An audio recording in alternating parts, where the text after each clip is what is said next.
Hello good morning everyone. So market open हो चुका है और अगर हम देखें कि मार्केट कहाँ ओपन हुआ है, मार्केट थोड़ा गैप अप ओपन हुआ है और ऊपर जाने की कोशिश कर रहा है। पिछले 3 दिनों से मार्केट गिर रहा था, अब एक रिकवरी दे सकता है।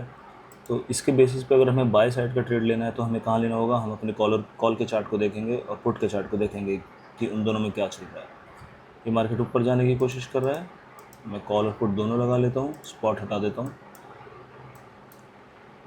अब ये देखिए, ये पुट का चार्ट था 24,000 का पुट। उस दिन कितना अच्छा ऊपर गया था। अब क्या हुआ कि ये खुला ही इसके बिल्कुल नीचे।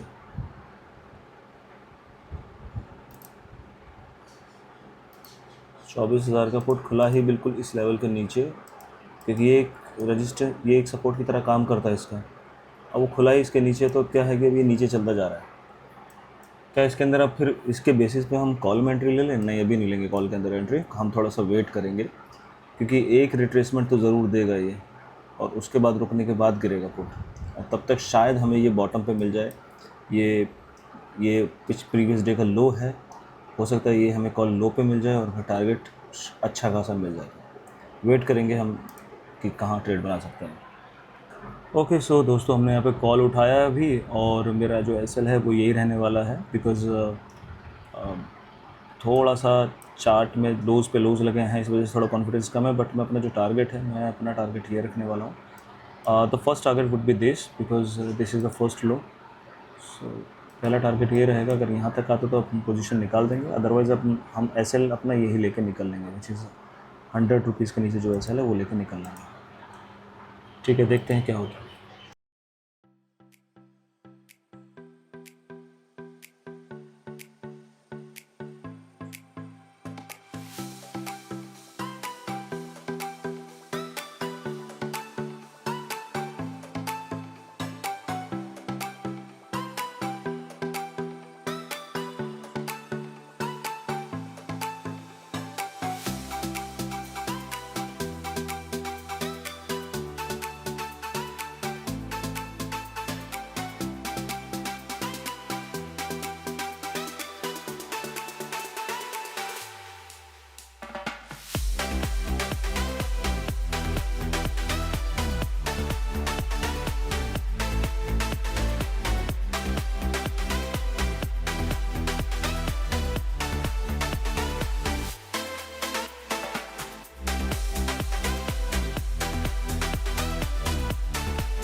ओके, सो ऑलमोस्ट हमारे टारगेट के पास है। आजा भाई, जल्दी आजा। निकले फिर यहाँ से। सिर्फ 6 7 8 पॉइंट दूर ही है बस। आ जाता है बढ़िया, स्पाइक में अगर ऊपर आ जाए तो और भी बढ़िया है, फिर हम निकल लेंगे बढ़िया। आ जाओ आ जाओ, चलो नाइस, जय माता दी। अब देखो ऐसे ही होता है, मेरे टारगेट से सिर्फ 6 पॉइंट दूर है ये, और ये अभी तक कैंडल क्लोज नहीं करी। कितना डर लग रहा है कि इसको मैं एग्जिट कर देता हूँ, क्योंकि प्रॉफिट तो ऑलमोस्ट मिल ही गया मुझे, जितना मुझे चाहिए था। 5-6 पॉइंट का क्या अंतर है। अब यही साइकोलॉजी होती है कि या तो आप इस पर एग्जिट कर लीजिए या फिर इस पूरे प्रॉफिट को देने के लिए तैयार हो जाएगी, अगर मार्केट शायद मेरा पूरा का पूरा ये प्रॉफिट लेके भी चला जाए। और या फिर अगर मैं पेशेंटली मैं रूल्स के साथ वेट करूं तो मैं शायद इसके ब्रेक होने का वेट करूंगा, और ब्रेक होने के बाद ही मैं एग्ज़िट लूँगा। तो ये ही गेम होता है ट्रेडिंग का कि it's a game of rules, it's a game of discipline. तो बस हमें उसी का इंतज़ार करना है कि हमारा टारगेट हिट कर दे ये 157 का, एंड हम यहाँ से निकल जाएंगे फिर।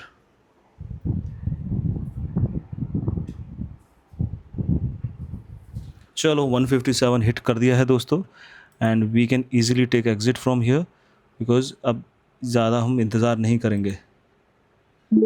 सो हमने एग्जिट कर दिया। अभी कितना भी दूर जाए कोई मतलब नहीं है। देखो इसका जो टारगेट मैंने ये सेट इसलिए किया था बिकॉज ये this is the highest target we can achieve. कभी कभी होता है कि ये स्पाइक में हमें बहुत अच्छा टारगेट मिल जाएगा, हो सकता है ये अभी भी चला जाए, बट क्या मैं इसके लिए इतना वेट करूं?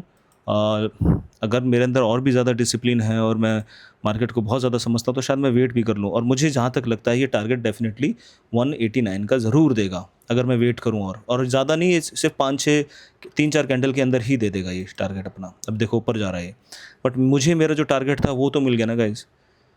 तो यही है कि आप कहाँ तक वेट कर रहे हैं। देखो अभी ये हाई ब्रेक करने के लिए जा रहा है, अपना ब्रेकआउट के लिए जा रहा है। अब ये ब्रेकआउट के लिए जा रहा है तो होता क्या है कि यहाँ पे लोगों को दिखता है कि ब्रेकआउट के लिए जा रहा है, हम एंट्री बना लेते हैं, एंट्री बना लेते हैं। अब लोग यहाँ पे एंट्री बनाएंगे, सोचते हैं कि हम ब्रेकआउट पर इस पर एग्जिट कर देंगे, पर मार्केट हमसे ज़्यादा स्मार्ट है ना। यहाँ पे ब्रेकआउट से पहले जो एंट्री लेंगे सबसे पहले उनको निकालेगा, तो ये प्रीमियम जो है ना ये और भी नीचे आ जाएगा। मतलब ये उनका 20-30-40 पॉइंट का ऐसे लेके फिर निकलेगा। तो so anyways, we are done with our trade today, and we followed our discipline, we followed our rules, and that is the best thing that can happen in any trader's life. So हमारा छोटा सा S L था, हमारी 117 पे entry थी, और हमारा यही था हमारा S L, which was I think hardly 7-8 point का हमारा एस एल था। And now we have already booked more than 1:5 I guess, because we have booked how many points we have exited at 158 157। so entry हमारी जो entry थी वो थी 107 पे, यानी कि 17 27 37 47 50 पॉइंट बुक हुए हैं। तो अच्छा है गाइज, अच्छा है, बहुत बढ़िया। Thank you so much for watching this video. और अगर आपको लगता है कि ये जो मैं एंट्रीज़ बना रहा हूँ और किस तरह से टारगेट मैं सेट करता हूँ, तो अगर आपको चाहिए कि मैं इस पे एक वीडियो बनाऊँ तो आप प्लीज़ मुझे कमेंट में लिख दीजिए, और मैं इसके कुछ वीडियोस बनाना शुरू कर दूँगा। Because trading is a game of discipline. आपने यहाँ लेके यहाँ बेचा है, ये भी एक स्ट्रैटेजी है, और आपने यहाँ लेके यहाँ बेचा, ये भी एक स्ट्रैटेजी है। और आप कितना पेशेंटली इसको वेट कर सकते हैं अपने ट्रेड का। जैसे मैंने सुबह आपको एक्सप्लेन किया था कि I will wait for market for the premium to come at the bottom. वो पहले मैंने दूसरा प्रीमियम लगाया था, और 100 का प्रीमियम लगाया था। वो 100 का प्रीमियम इसलिए लगाया था क्योंकि उसका बॉटम थोड़ा सा नज़दीक था। एंड देखिए वो भी जा चुका है, देखिए बॉटम लेके ही गया अपना। अब वो टारगेट देगा अपना 125 का, पर 125 का टारगेट इतनी इजीली मिलने लगे तो मतलब कोई भी ले लेगा। तो ये भी निकालेगा लोगों को, रुकेगा, फिर निकलने की कोशिश करेगा। सो क्योंकि ये प्रीमियम थोड़ा सस्ता हो चुका था, इस प्रीमियम में कुछ ज़्यादा मूवमेंट नहीं मिलती, क्योंकि देखिए 64 रुपये का है, तो ये OTM हो गया था। तो अगर ATM था उस मोमेंट पे 24,000 का कॉल, एंड इसका प्राइस भी 100 था। तो we have booked almost 50 point 50-60 point, and this is called traders discipline. और एक ट्रेड ही लिया है आज दिन का, कोई ज़्यादा ऐसे दबादब ट्रेड्स नहीं किए हैं। मैंने पूरे इस लेवल का वेट किया, ये ऊपर गया है, अपने लेवल पे एग्जिट ली है, and that is the best thing can happen, because patience is the key to get success in this field. और पेशेंस के बिना कुछ भी नहीं है, रूल्स के बिना कुछ नहीं है। अब देखो ये इतना आ गया है, अगर ये इतना आने के बाद, अगर जाने के बाद ये रेड कैंडल बना रहा है, डर लगेगा, आप एग्जिट मारेंगे इसमें। पर टारगेट पे लो ना अपने, जो भी है, भूख जितनी है उतना ही खाओ, ओवर ईटिंग मत करो। क्योंकि ये जो है, हो सकता है कि यहाँ पे भी चला जाए, बट मेरी तो भूख यहाँ पे शांत हो रही है ना, बिकॉज 2 लॉट में 6,230 रुपये बनाना is not uh easy thing. ठीक है गाइज, मिलते हैं। और अगर आपको चाहिए कि ये कैसे टारगेट और लेवल सेट किए जाते हैं, प्लीज़ कमेंट कीजिए और मैं उस पर एक सेपरेट वीडियो बना दूंगा। Thank you so much, bye bye.